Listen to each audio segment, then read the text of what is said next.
Alright, this was given to me by my friend Dan. He teaches hand-to-hand combat. He seems like a pretty good guy. So Dan, if you're watching, thanks, man. And we're back. So, U2 has been doing their best to purge information like this.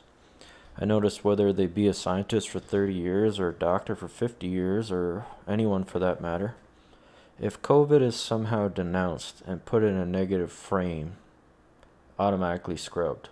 So we'll see what happens, but as far as I could tell, war's coming and we don't have time to fuck around. So here we go.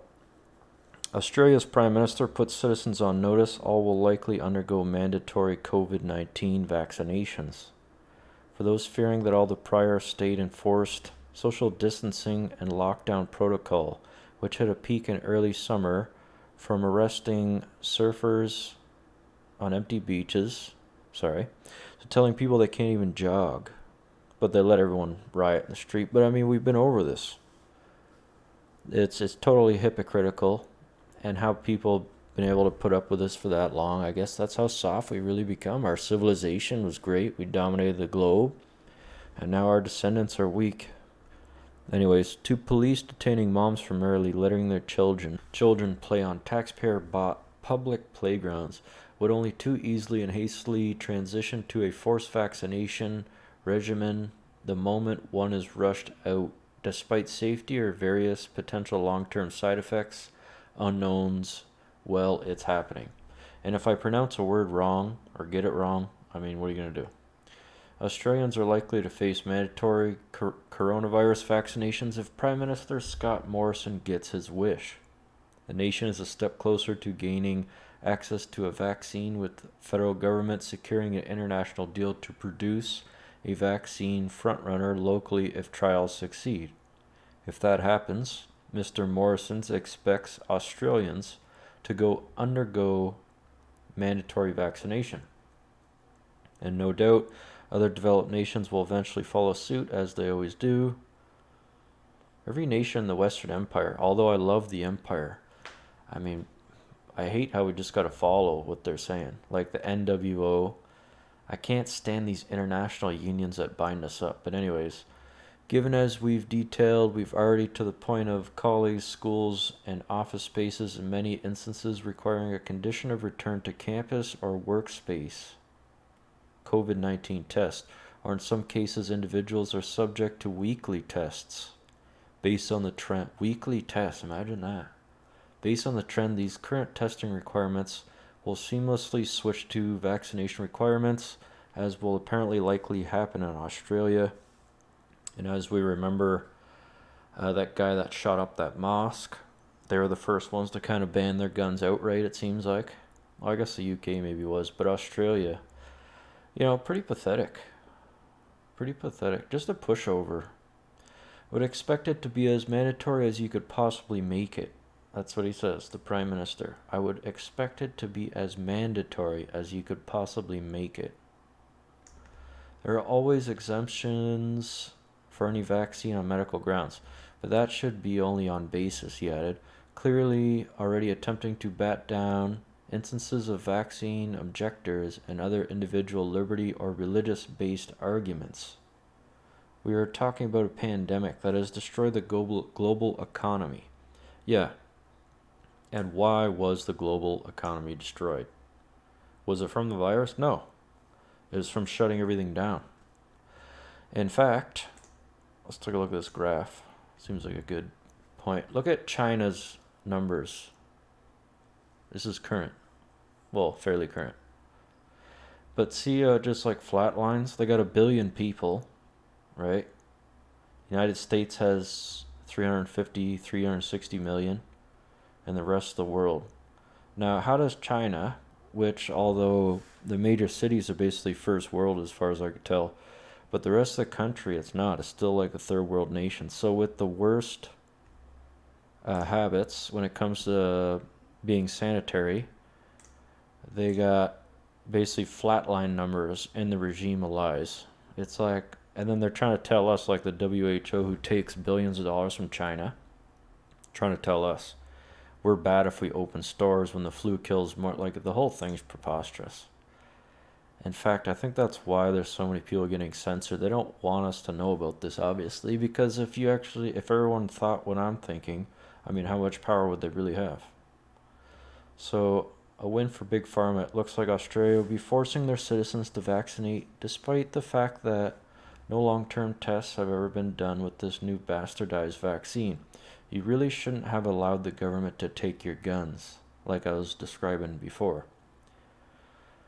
Yep, so let's take a look here. Maybe we can get a video or something. Yeah, here we go.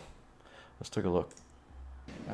We're here today to announce that we've signed a letter of intent with AstraZeneca, which will enable to Australia to access, should it be successful, the vaccine for COVID-19 here in Australia, manufactured here in Australia, distributed free to 25 million Australians in the event that those trials prove successful. There are around 160 different vaccine projects around the world today. Some of those are well advanced, like the AstraZeneca proposal, and that they're teaming up with the University of Oxford. Others are still on their way and looking good too, like in the University of Queensland. There are many others, and Professor Brendan Murphy is heading up an expert panel which is advising the government on the other programs and the other projects that we can take positions on to ensure that Australia is incredibly well placed to ensure that Australians can emerge quickly in the event that a vaccine is developed.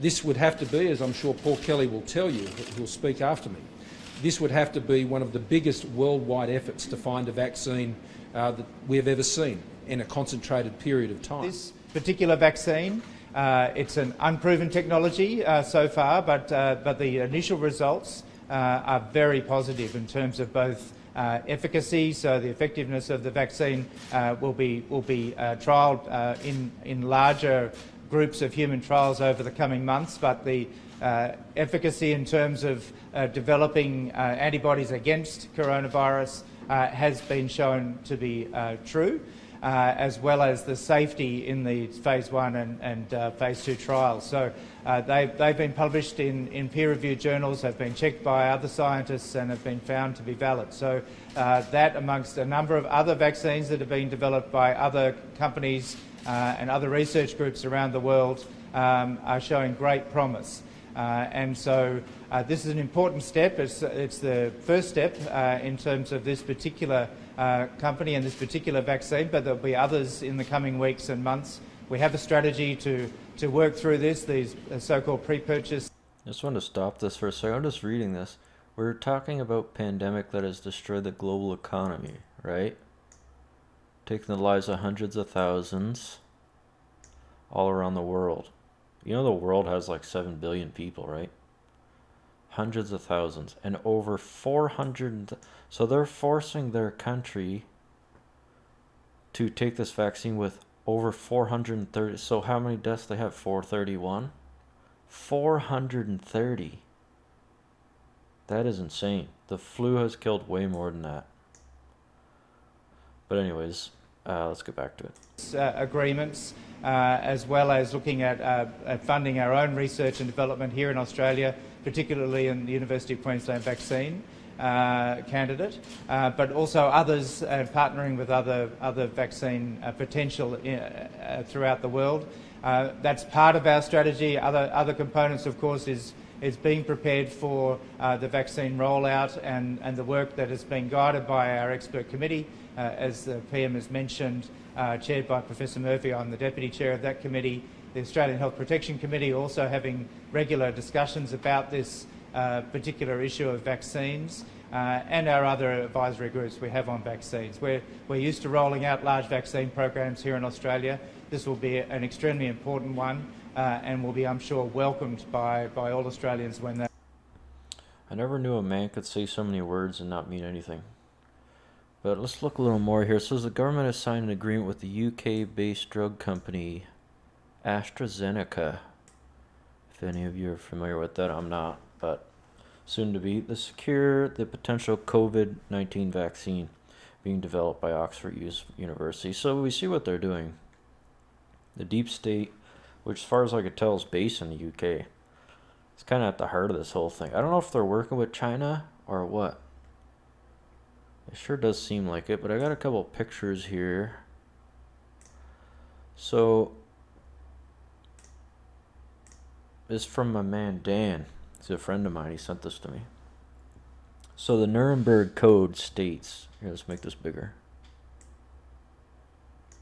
Voluntary human consent is essential. Experimental results should result in good for society. Anticipated results should justify the experiment. Avoid all unnecessary physical and mental suffering. No experiment if there is a chance of death or disability. Minimize risk of subjects. Proper preparations and facilities to protect subjects. Experiments conducted only by qualified persons. Subjects can withdraw at any time. Terminate experiment if results are known with best judgment. So this is basically an instruction module when it comes to mandatory vaccines. And I got another one here. Here it is. Take a look at this. This is pretty good, I think. How to legally decline a vaccine. Take a look.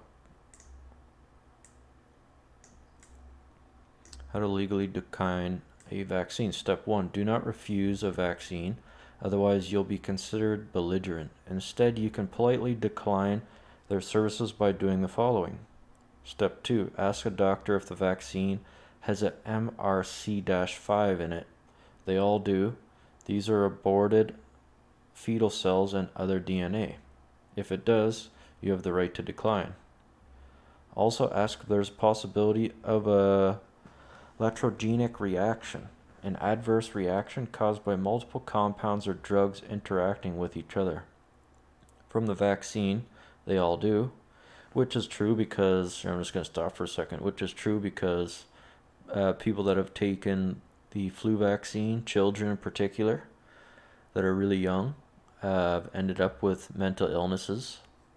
I've had like brain hemorrhages and stuff like that. Although they say it's very low, even if there's a 1% chance, like what if you're the 1 out of a million? I wouldn't want to be that guy or girl. So when the doctor says, yes it does, that's your get out of vaccine jail free card. Thank the doctor for their offer and walk away. Remember, doctors have sworn the Hippocratic Oath, which is to do no harm, and they must honor it. This is how we can legally and respectively decline their offered mandated services, and there is absolutely nothing they can do about it. Now you know. And thanks to my friend Dan, he's been sending me a ton of stuff like this. Like I was saying before, YouTube's kind of cracking down on stuff like that, but before I go, I want to show you something else. So they say stay inside and stay by yourself, right? So we as God's creation, we were built in his image, we're built for each other.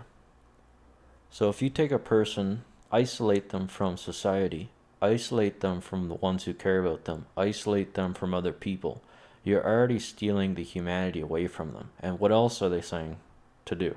Stay inside, right? And stay away from people. So all the businesses are shut. So it's almost like a metaphysical attack as much as it is a physical one. And what I mean by that is they want you away from people. They tell you God doesn't exist, so they want you away from other people. So they metaphysically tell you to stay away from the light. Dwell in the darkness. Stay inside. Dwell in the darkness. And they're keeping us physically away from the sun, which is responsible for all life on earth aside from God creating everything. The sun is responsible for the plants growing and everything going. So if you stay out of the sun physically, you're not getting the sun's power, so you're out of the light. And then if you stay away from God and stay away from people, you're metaphysically being kept out of the light. They want us kept in the darkness, physically and metaphysically. Before I go too much into it, I figured we'll just end it there and see you guys on the next one.